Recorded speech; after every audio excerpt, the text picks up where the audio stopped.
We had really super low energy, and usually, try everybody and anybody and keep moving guys around and try to find a unit that works, and we couldn't really get that done either. Nurkic with a slam dunk and a slow start for sure.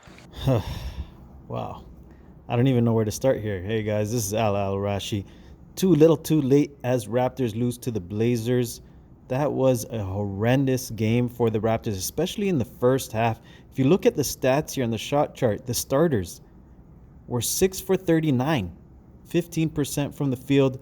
They took a whole bunch of shots from the three-point line, weren't even trying to attempt to go inside the paint, and even when they did, seemed like they were just missing all over the field. It was a terrible first half. In the second half, though, seemed like they picked it up. Thanks to Pascal Siakam, mainly 24 for 44 in terms of the field goal percentage for the starters, 55%.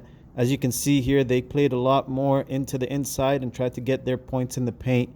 And, well, let's just look at the highlights and see what they did wrong here in the first half and how they improved in the second half. It was definitely low energy in the first half here. As you can see, the Blazers went inside and they give it to Nurkic here, and the rotation is just very slow. Nobody picks up on Nurkic, and he gets the easy dunk here and no contest, even from Boucher, who's very behind on the play. Seemed like an easy play to give up here.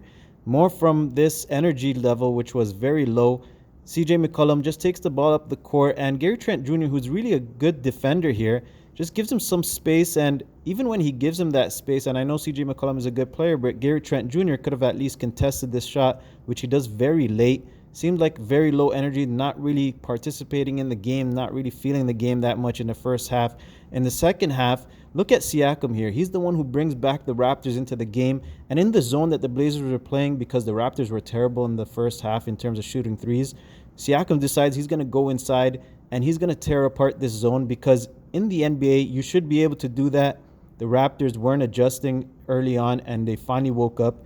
And they actually started to implement the trap here, which was working. So as you can see here, 3 Raptors players were surrounding the ball handler right when they passed half court. And look who's out and running.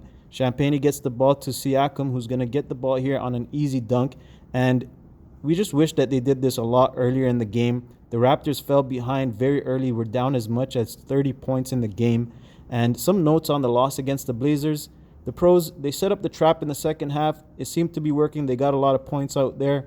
Siakam, 12 of 17 in the second half. He only took 3 shots in the first half, so you'd like to see Siakam be more aggressive early on in the game. Some of the cons, low energy to start the game. That's not an excuse. They should not have been this slow to start the game. They were at home. I mean, there are no fans, but that shouldn't deter them from playing well. This is an NBA team with NBA caliber players that should be playing well. They kept taking threes in a zone in the first half, and I don't understand why they kept doing that, especially when they weren't hitting their threes early on in the first half. So why keep doing that when you can go into the zone and break it down just the way Siakam did in the second half? If you enjoyed this video, don't forget to subscribe, like, comment, and share, and check out the other videos in this channel.